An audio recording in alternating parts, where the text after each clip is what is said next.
अऊज़ु बिल्लाहि मिनश्शैतानिर्रजीम बिस्मिल्लाहिर्रहमानिर्रहीम रब्बि इश्रह ली सदरी व यस्सिर ली अमरी वहलुल उक़दतम मिन लिसानी यफ़क़हू क़ौली रब्बि ज़िदनी इल्मा अल्लाहुम्मा अरिनल हक़्क़ हक़्क़न वरज़ुक़ना इत्तिबाअह व अरिनल बातिला बातिलन वरज़ुक़ना इज्तिनाबह आमीन या रब्बल आलमीन। अल्लाहुम्मा तहिर क़ुलूबना मिनन निफ़ाक़ व अअमालना मिनर रिया व अलसिनतना मिनल कज़िब व अअयुनना मिनल ख़ियाना फ़इन्नका तअलमु ख़ाइनतल अअयुनि व मा तुख़फ़िस सुदूर आमीन या रब्बल आलमीन। बच्चे LTU stands for large taxpayer unit। LTU stands for शाबाश। LTU stands for अच्छा RTO regional tax office. RTO ये दो टर्मिनोलॉजी यूज होने वाली। अच्छा बच्चे सेक्शन 14 पढ़ चुके होंगे ऑलरेडी। अच्छा बच्चे ये कॉन्सेप्ट जरा सुनिएगा। अगर किसी ने सेल्स टैक्स की लायबिलिटी पे करना है और पे नहीं की, हो सकता है उसका इलेक्ट्रिसिटी और उसके गैस का कनेक्शन डिस्कनेक्ट कर दिया जाए, और ये डिस्कनेक्ट तब तक रहेगा जब तक कि वो अपनी लायबिलिटी सबमिट नहीं करवा देता।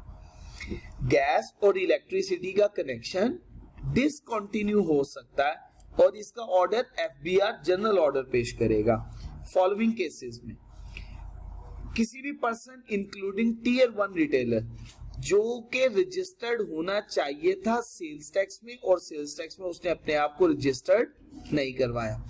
रजिस्टर्ड तो है लेकिन उसने अपने आप को इंटीग्रेट FBR के साथ नहीं किया रियल टाइम रिपोर्टिंग में। अपॉन रजिस्ट्रेशन और इंटीग्रेशन, जी बच्चे जब वो रजिस्टर्ड करवा लेगा अपने आप को या FBR के पोर्टल के साथ इंटीग्रेट भी कर लेगा तो FBR ऑर्डर इशू कर देगा कि इसके गैस का और इलेक्ट्रिसिटी का कनेक्शन ये इसको रीकंटिन्यू कर दिया जाए। ठीक होगा जी बच्चे। एप्लीकेशन फॉर रजिस्ट्रेशन बच्चे पढ़ चुके होंगे। Application for registration rule 5। अच्छा अब रूल 5 है, एक पर्सन जो कि अपने आप को रजिस्टर्ड करवाना चाहता है सेल्स टैक्स में, उसको कंप्यूटराइज सिस्टम में जाके एप्लीकेशन फाइल करना होगी प्रिस्क्राइब्ड फॉर्म में। ठीक होगा जी बच्चे। और क्या क्या इंफॉर्मेशन प्रोवाइड करनी है। पब्लिक कंपनी की सूरत में उसने अपना रजिस्टर्ड ऑफिस बताना है कि उसका रजिस्टर्ड ऑफिस कहां मौजूद है। बाकी कंपनीज के केस में उसने प्राइमरी इंगेज्ड इन मैन्युफैक्चर, क्या वो प्राइमरीली मैन्युफैक्चरिंग में इंगेज है और उसकी फैक्ट्री कहां मौजूद है। और अगर प्राइमरीली अदर देन मैन्युफैक्चरर है तो उसने वहां उस एरिया का नाम बताना है जहां पे उसकी बिजनेस की एक्टिविटीज एक्चुअली हो रही हैं, जिस शहर में वो अपना साजो सामान बेच रहा है वो बताना। In case of person not incorporated, अगर पर्सन इनकॉर्पोरेटेड नहीं है तो jurisdiction where business is actually carried on, जैसे इंडिविजुअल हो गया ना उसकी बात कर रहा है।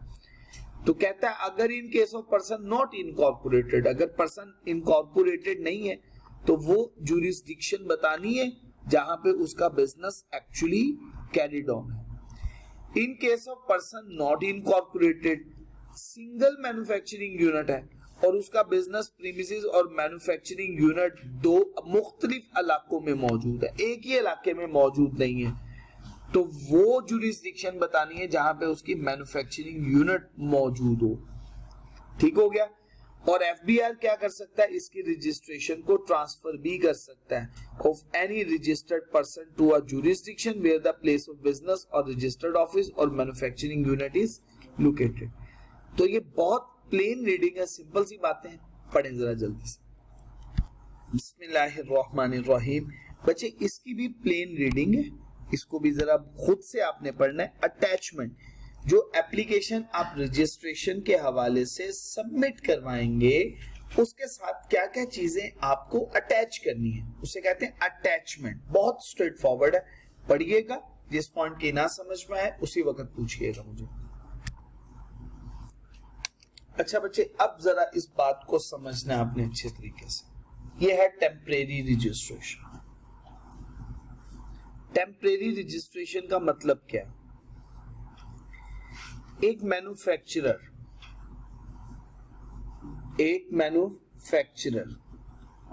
जिसने अभी प्लांट एंड मशीनरी इंस्टॉल नहीं की अभी फैक्ट्री में, प्लांट एंड मशीनरी को अभी उसने इंस्टॉल नहीं किया अपनी फैक्ट्री में, वो अपनी फैक्ट्री के लिए प्लांट एंड मशीनरी को मंगवाना चाहता।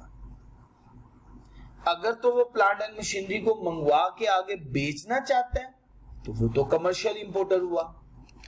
मैन्युफैक्चरर ये है कि वो प्लांट एंड मशीनरी को अपनी फैक्ट्री में या तो इंस्टॉल करना चाहता है या उसको मॉडिफाई करके बेचेगा, लेकिन वो अपनी प्लांट एंड मशीनरी को अपनी फैक्ट्री में इंस्टॉल करना चाहता है। हमने सिर्फ एक ही ऑप्शन पढ़नी है, वो प्लांट एंड मशीनरी को अपनी फैक्ट्री के लिए मंगवा रहा है और उसने अपनी फैक्ट्री में प्लांट एंड मशीनरी को क्या करना है? इंस्टॉल। अगर तो वो इंस्टॉल अपनी फैक्ट्री में नहीं करेगा, मैं मिसाल देता हूं एक छोटी सी, एक एग्जांपल से लूंगा। प्लांट और मशीनरी की मालियत कीमत कितनी है? हम कहते हैं लेट्स सपोज 1000 मिलियन है जी प्लांट एंड मशीनरी की वैल्यू। कितनी वैल्यू है? अगर तो ये कमर्शियल इंपोर्टर हो, मतलब वो इंस्टॉल अपनी फैक्ट्री में ना करे, तो फिर इसको टैक्स कितना पे करना पड़ेगा? 21%। कितनी अमाउंट बनेगी? 210 मिलियन। लेकिन अगर ये मैन्युफैक्चरर इंपोर्टर होगा तो फिर कितने परसेंट के हिसाब से? वो कितना बनेगा? 180 मिलियन।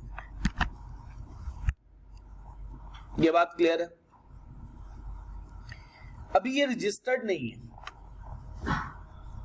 और प्लांट एंड मशीनरी इंस्टॉल्ड भी नहीं है। ये गया और इसने जाके एफबीआर से कहा कि मैंने प्लांट एंड मशीनरी इंस्टॉल करनी है अपनी फैक्ट्री में, उसके लिए मुझे अभी रजिस्टर्ड कर दो टेम्परेरी बेसिस पे।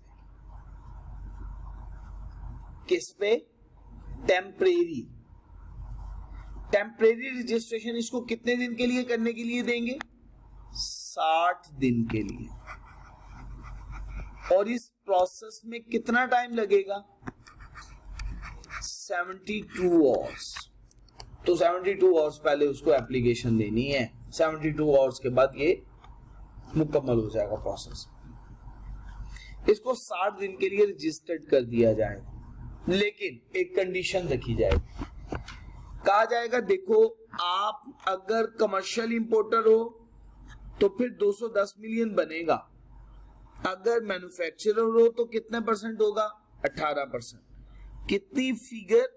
30 मिलियन का फर्क पड़ रहा है। कितने मिलियन का? इसका आपको फ्यूचर की एक तारीख का चेक हमें लिख के देना है, जिसे हम कहते हैं पोस्ट डेटेड चेक। क्या मतलब? कि अगर आपने ये प्लांट इंस्टॉल ना किया अपनी फैक्ट्री में, ना इंस्टॉल हुआ, तो फिर हम इस चेक को क्या करेंगे? ये जो चेक पोस्ट डेटेड चेक है, इस चेक का क्या करेंगे? इस चेक को इन कैश करवा लेंगे।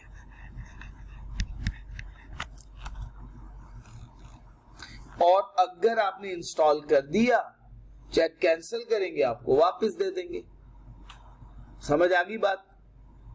बात क्लियर है? पढ़ता हूं मैं अब आपके साथ।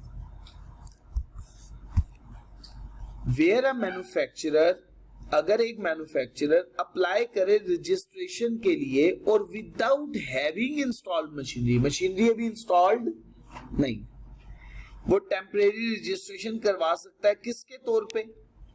मैन्युफैक्चरर के।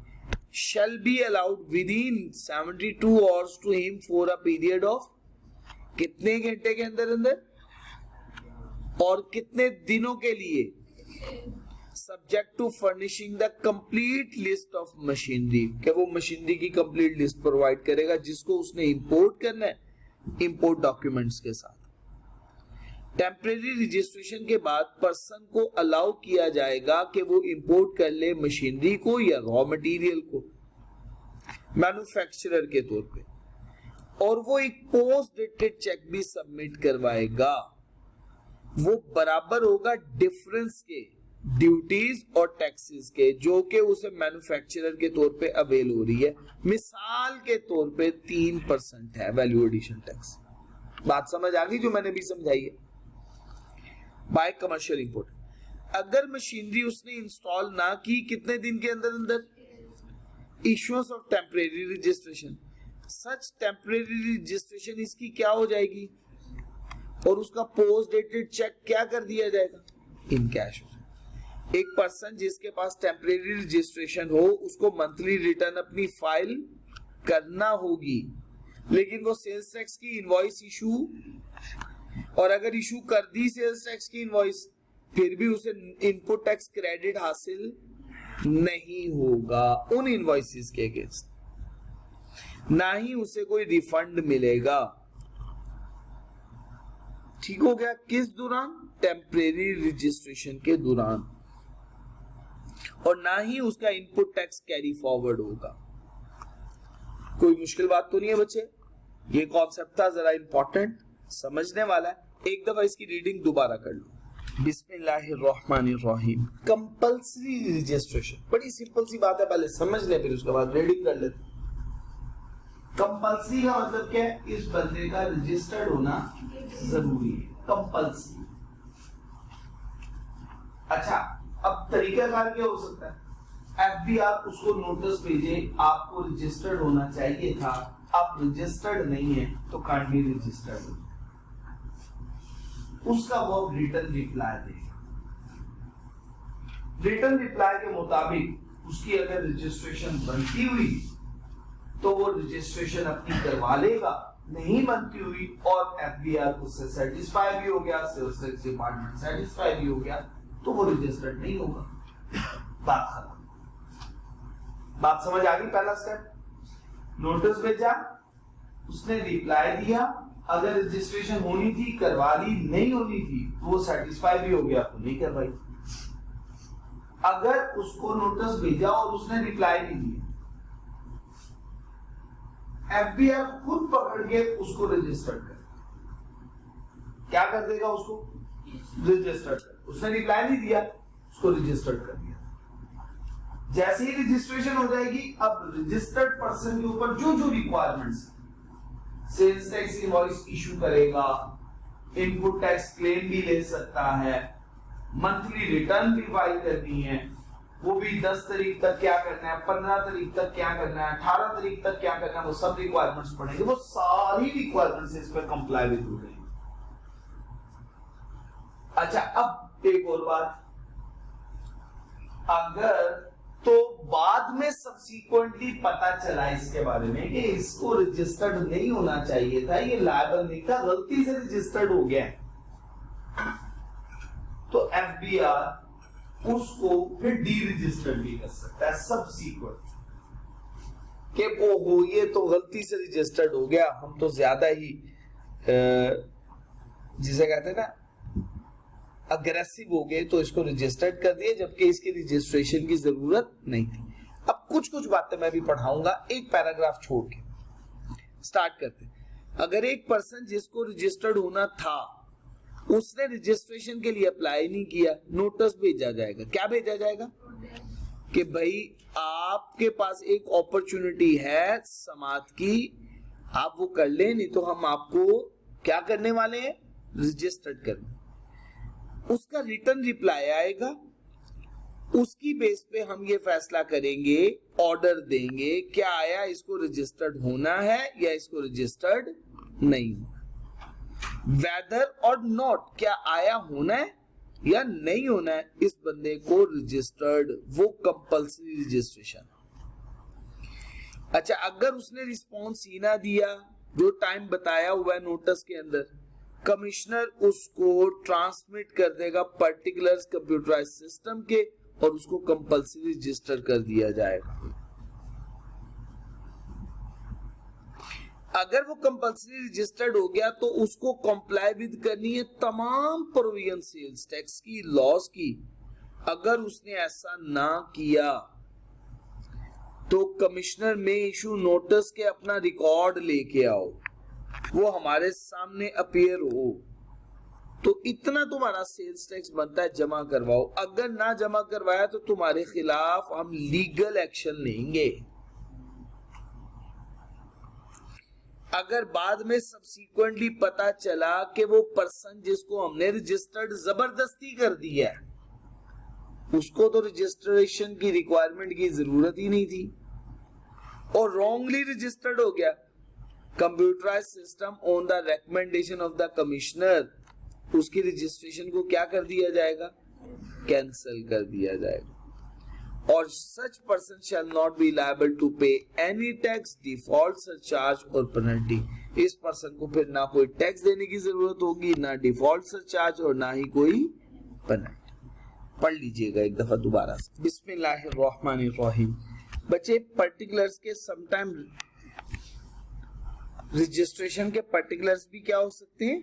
रिवाइज हो सकते हैं। पर्टिकुलर्स रिवाइज हो सकते हैं ना, तो पर्टिकुलर्स ऑफ रजिस्ट्रेशन चेंज हो सकते हैं। अगर कोई चेंज आ जाए किसी भी पर्टिकुलर में, रजिस्टर्ड पर्सन नोटिफाई करेगा 14 डेज के अंदर अंदर, 14 दिन के अंदर अंदर नोटिफाई करेगा और computerise system revise registration certificate issue कर देगा उसे। कोई मुश्किल बात यहां तक? अच्छा, अगर कोई person unable to file application directly computerise system में नहीं फाइल कर सका, he may submit the application to the commissioner RTO, जो इंश्योर करेगा entry of the application in computerise system within 3 days। Ensure करेगा एंट्री के बारे में, एप्लीकेशन के बारे में कंप्यूटराइज सिस्टम में कितने दिन के अंदर अंदर? चेंज ऑफ बिजनेस कैटेगरी जैसे from non manufacturer to manufacturer shall be allowed after fulfilling the requirements which are applicable for registration as a manufacturer। जैसे कि वेरीफाई किया जाएगा मशीनरी को और कंफर्म किया जाएगा स्टेटस इंडस्ट्रियल कंज्यूमर के तौर पे इलेक्ट्रिक और गैस की डिस्ट्रीब्यूशन कंपनीज। कहता है अगर आप चेंज करते हो बिजनेस की कैटेगरी को, किससे? नॉन मैन्युफैक्चरर से मैन्युफैक्चरर, ये सिर्फ तभी आपको इजाजत मिलेगी। वो कब इजाजत मिलेगी रजिस्ट्रेशन के लिए एज ए मैन्युफैक्चरर? पहले आपको वेरिफिकेशन करवानी होगी मशीनरी की और फिर कंफर्मेशन आपके स्टेटस का पता चलेगा इलेक्ट्रिसिटी और गैस डिस्ट्रीब्यूशन कंपनी से। फिर हम आपको इजाजत देंगे कि आप अपने आप को चेंज करें बिजनेस के नॉन मैन्युफैक्चरर से मैन्युफैक्चरर की रिक्वायरमेंट्स को फुलफिल करते हुए। ठीक होगा जी? इसको भी एक दफा दोबारा पढ़े जल्दी से। बिस्मिल्लाहिर्रहमानिर्रहीम। बच्चे, कॉन्सेप्ट क्या है? ट्रांसफर ऑफ रजिस्ट्रेशन को ट्रांसफर करना, एक एलटीयू से दूसरे एलटीयू में, एक आरटीओ से दूसरे आरटीओ में, या एक एलटीयू से आरटीओ में और आरटीओ से एलटीओ, कोई भी सिचुएशन हो सकती। रजिस्ट्रेशन को ट्रांसफर किया जा सकता है एक कमिश्नर से दूसरे में और टू एलटीयू टू आरटीओ में।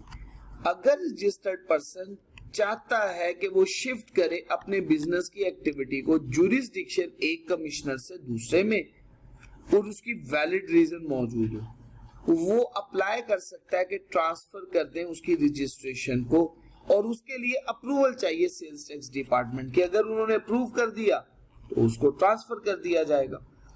कमिश्नर, आरटीओ या एलटीयू जिसकी जुरिस्डिक्शन में अब ये रजिस्ट्रेशन इसकी ट्रांसफर हो चुकी हुई है, वो एक्सरसाइज करेगा नॉर्मल मैनर में जिस तरह से बाकी जुरिस्डिक्शन के ऊपर इस पे रूल्स एंड रेगुलेशंस अप्लाई हो रहे थे। ठीक है जी बच्चे?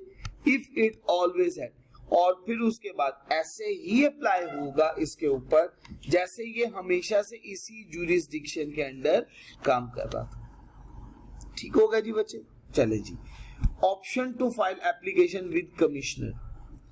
एक पर्सन जो रजिस्ट्रेशन के लिए अप्लाई करेगा, वो चेंज इन पर्टिकुलर्स और ट्रांसफर ऑफ रजिस्ट्रेशन में in exceptional cases file an application in the RTO. The commissioner at RTO will then send such application to the computerized system within 30 days। वही बात दोबारा से, option to file application with the commissioner, कि आपके पास option मौजूद है कि आप अप्लाई कर सकते हो चेंज इन पर्टिकुलर्स के लिए या ट्रांसफर ऑफ रजिस्ट्रेशन के लिए कुछ एक्सेप्शनल सर्कमस्टांसेस के अंदर, तो वो कमिश्नर उसको कंसीडर करेगा और उसके अकॉर्डिंगली वो 3 दिन के अंदर अंदर आपकी एप्लीकेशन को ट्रांसफर कर देगा। कैंसिलेशन ऑफ मल्टीपल रजिस्ट्रेशन होती है, अगर आपकी एक से ज्यादा रजिस्ट्रेशन है तो फिर आपकी एक से ज्यादा रजिस्ट्रेशन को कैंसिल कर दिया जाएगा।